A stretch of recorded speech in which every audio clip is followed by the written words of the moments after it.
ሰላም እንዴት ናችሁ ተመልካቾች? በዚህ ቪዲዮ በተፈጥሯዊ መንገድ በፍጥነት ጸጉርን ለማሳደግና የጸጉር መነቃቀልን ለመከላከል የሚረዱ 16 ውህዶችን እናያለን። በቪዲዮ መጨረሻ ደግሞ ለጸጉር እድገት ወሳኝ የሆኑ ተጨማሪ ምክሮችን ታገኛላችሁ። አብራችሁን ቆዩ። የጸጉር መርገፍ ምክንያቶች በዘር ውርስ ሊመጣ ይችላል፣ በሆርሞኖች፣ በጭንቀት፣ ደካማ አመጋገብ ካለ፣ የጤና ችግሮች ካሉና የጸጉር አያያዝ ስህተቶች ካሉ ሊከሰት ይችላል። እነዚህ ውህዶች እንዴት ይረዳሉ? አሁን እንግዲህ ወደ ውህዶች ልንሄድ ነው። እነዚህ ውህዶች እንዴት ይረዳሉ ካልን እንግዲህ የራስ ቆዳን የደም ዝውውር በማሻሻል የጸጉር ሐረጎችን በመንከባከብ ነው እንግዲህ የሚረዱት ማለት ነው። እንዲሁም ደግሞ የጸጉር መሰባበርን በመቀነስ ረገድ እንግዲህ ትልቅ ሚና አላቸው ውህዶች። ለጸጉር እድገት ቁልፍ የሆኑ ንጥረ ነገሮች ምን ናቸው? አንደኛው ላይ ፕሮቲኖች ናቸው። የጸጉር ዋና አካል ናቸው ማለት ነው ፕሮቲኖች። ሌላ ቫይታሚኖች እነ ቫይታሚን ኤ፣ ቢ፣ ሲ፣ ዲ፣ ኢ የመሳሰሉት ማለት ነው። ሌላው ማዕድናት ናቸው። ብረት፣ ዚንክ፣ ማግኔዚየም የመሳሰሉትም እንግዲህ ለጸጉር ሐረጎች ጥንካሬ ይረዳሉ።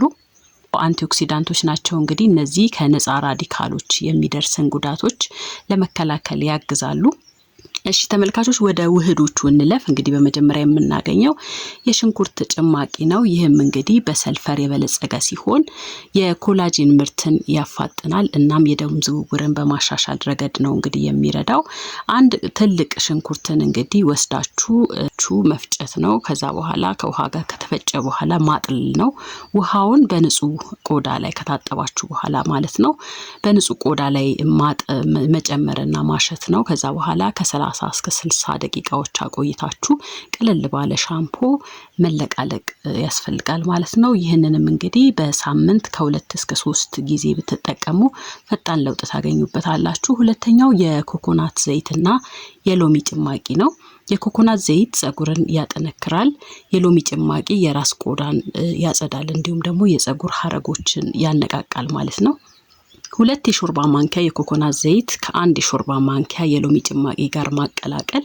ከዛ በራስ ቆዳችሁ ላይ እንግዲህ ማሳጅ በማድረግ ንጹህ ቆዳ ላይ ለ30 ደቂቃ አቆይቶ መታጠብ ነው ማለት ነው። ይህም በሳምንት ከ1 እስከ 2 ጊዜ በቂ ነው። ሶስተኛ ላይ የኦሊቬራ ጄል ነው የምናገኘው። የኦሊቬራ ጄል ኢንዛይሞችን ይዟል። የራስ ቆዳ ፒኤችን ሚዛን ይጠብቃል ማለት ነው እና ጸጉርን ሞይስቸራይዝ ያደርጋል ማለት ነው።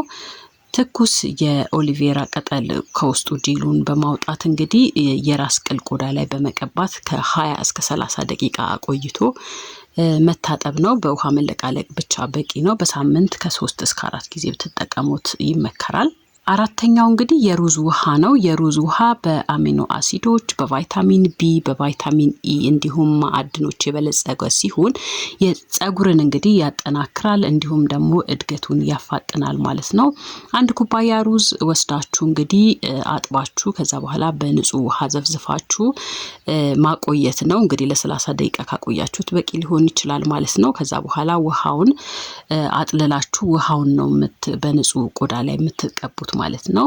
ከዛ በኋላ ከ30 ደቂቃ ወይ ከ1 ሰዓት በኋላ ለቅለቅ ማለት ትችላላችሁ። ይህንንም ደግሞ በሳምንት ከ1 እስከ 2 ጊዜ ብትጠቀሙት በቂ ነው። አምስተኛው ውህድ እንግዲህ እንቁላል ነው ማለት ነው። እንቁላል አስኳሉም ሆነ ነጩ ፓርት ይጠቅማል ማለት ነው። እንቁላል በፕሮቲን፣ ብረት፣ ዚንክ እንዲሁም ደግሞ ሴሌኒየም የበለጸገ ሲሆን ለጸጉር ጥንካሬና እድገት ወሳኝ ነው። እንቁላልን ሰብራችሁ በደንብ ካዋህዳችሁት በኋላ ከፈለጋችሁ ሽታው እንዲቀንስላችሁ ወይራ ዘይት ወይንም ደግሞ ሌላ የምትፈልጉትን ትንሽ ተጨምሩበትና አዋህዳችሁ ጸጉራችሁን ንጹህ ከሆነ በኋላ ከታጠባችሁት በኋላ ተቀቡትና ለ20 ደቂቃ ወይስ ለ30 ደቂቃ ታቆዩታላችሁ በላስቲክ ሸፍናችሁ። ከዛ በኋላ ቀለል ባለ ሻምፖ መታጠብ ነው። ይህም በሳምንት አንዴ ብትጠቀሙት በቂ ነው።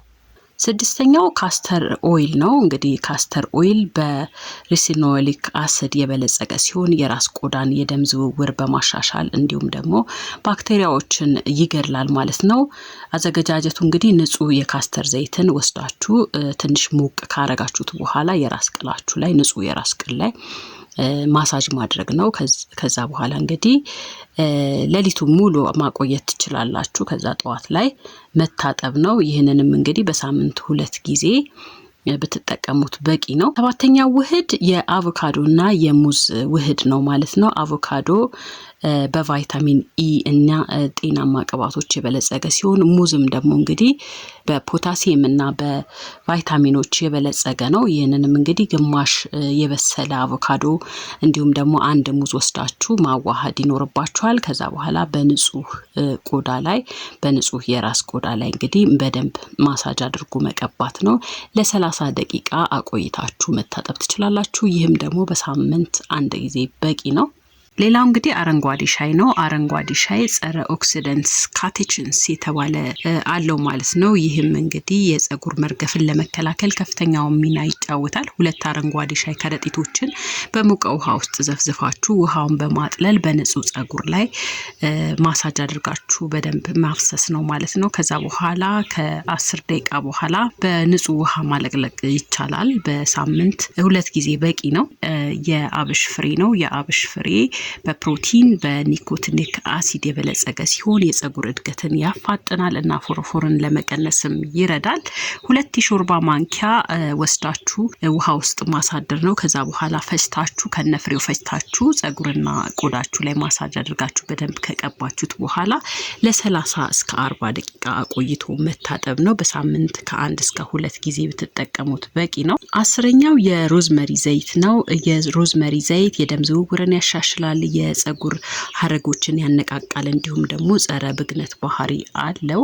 ከ5 እስከ 10 ጠብታ የሮዝመሪን ቅባት ወስዳችሁ ከሌላ ቅባት ጋር 2 የሾርባ ማንኪያ ለምሳሌ ኮኮናት ኦይልን አድርጋችሁ አንድ ላይ ሞቅ በማድረግ ፀጉራችሁን ቀብታችሁ ለ30 ደቂቃ በማቆየት መታጠብ ነው። ይህንንም በሳምንት 2 ጊዜ ብትቀቡ በቂ ነው። 12ኛ የዝንጅብል ጭማቂ ነው። የዝንጅብል ጭማቂ የደም ዝውውርን ያሻሽላል፣ የፀጉር ሀረጎችን ያነቃቃል፣ እንዲሁም ደግሞ ጸረ ብግነት ባህሪ አለው ማለት ነው። ስለዚህ አንድ ዝንጅብል ወስዳችሁ ፈጭታችሁ ውሃውን ነው የምትጠቀሙት ማለት ነው። ከ1 ብርጭቆ ውሃ ጋር ፈጭታችሁ ውሃውን አጥልላችሁ በንጹህ ፀጉርና ቆዳ ላይ ቅብት አድርጋችሁ ወይንም አፍስሳችሁበት ማለት ነው ለ30 ደቂቃ ቆይታችሁ መታጠብ ነው። በሳምንት ለ1 እስከ 2 ጊዜ በቂ ነው። ሌላ ውህድ የካሮትና የእርጎ ውህድ ነው። ካሮት በቫይታሚን ኤ የበለጸገ ሲሆን የእርጎ ደግሞ በፕሮቲን እንደገና ፕሮባዮቲክስ የበለጸገ ነው። 1 ካሮት ቀቅላችሁ መፍጨት ነው። ከዛ በኋላ ከ3 የሾርባ ማንኪያ ተፈጥሯዊ እርጎ ጋር በማደባለቅ ፀጉርንና ቆዳን በደንብ መቀባት ነው። ከዛ በኋላ ለ30 ደቂቃ ቆይታችሁ መታጠብ። በሳምንት 1 ጊዜ በቂ ነው። ሌላው የጥቁር አዝሙድ ዘይት ነው። የጥቁር አዝሙድ ዘይት ጸረ ኦክሲደንት አለው፣ ጸረ ብግነት እንዲሁም ጸረ ፈንገስ ባህሪ አለው ማለት ነው። ንጹህ የጥቁር አዝሙድ ዘይት ወስዳችሁ የራስ ቅል ቆዳችሁን እንዲሁም ፀጉራችሁ ላይ በደንብ ማሳጅ እያደረጋችሁ ከቀባችሁ በኋላ ለ30 ደቂቃ ቆይታችሁ መታጠብ ነው። በሳምንት ለ2 እስከ 3 ጊዜ ከተቀባችሁ በቂ ነው። እሺ ተመልካቾች እንግዲህ ለፀጉር እድገት ወሳኝ የሆኑ ተጨማሪ ምክሮችን መጨረሻ ላይ አቀርባለሁ ብዬ ነበረ። እንግዲህ ይሄ ምንድነው? ጤናማ አመጋገብን መከተል ነው።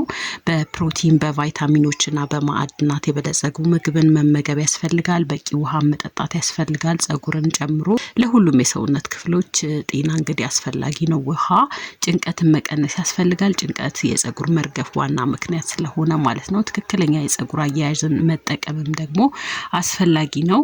የራስ ቅል ቆዳን ማሳጅ ማድረግ የደም ዝውውርን ያሻሽላል፣ እንዲሁም ደግሞ እድገቱንም ሆነ እንዳይረግፍ ይጠቅመዋል ማለት ነው። ጥራት ያላቸው የፀጉር ምርቶችን መጠቀም አስፈላጊ ነው። ለፀጉር አይነታችሁ የሚስማማውን ምርቶችን መምረጥ በጣም አስፈላጊ ነው ማለት ነው። እንግዲህ ከላይ ጠቀስኳቸውን ውህዶች ሁሉንም መጠቀም አይኖርባችሁም። የሚስማማችሁን መርጣችሁ ግን በተከታታይነት ብትጠቀሙ ለውጥ ታገኙበታላችሁ። በየጊዜው የጤናና የውበት ትምህርቶችን ለማግኘት ይህንን ቻናል ሰብስክራይብ በማድረግ ቤተሰብ መሆን ትችላላችሁ። በቀጣይ ቪዲዮ በሌላ ርዕስ እንገናኛለን። እስከዛው ድረስ በያላችሁበት ሰላማችሁ ብዝት ይበልልኝ። ቻው።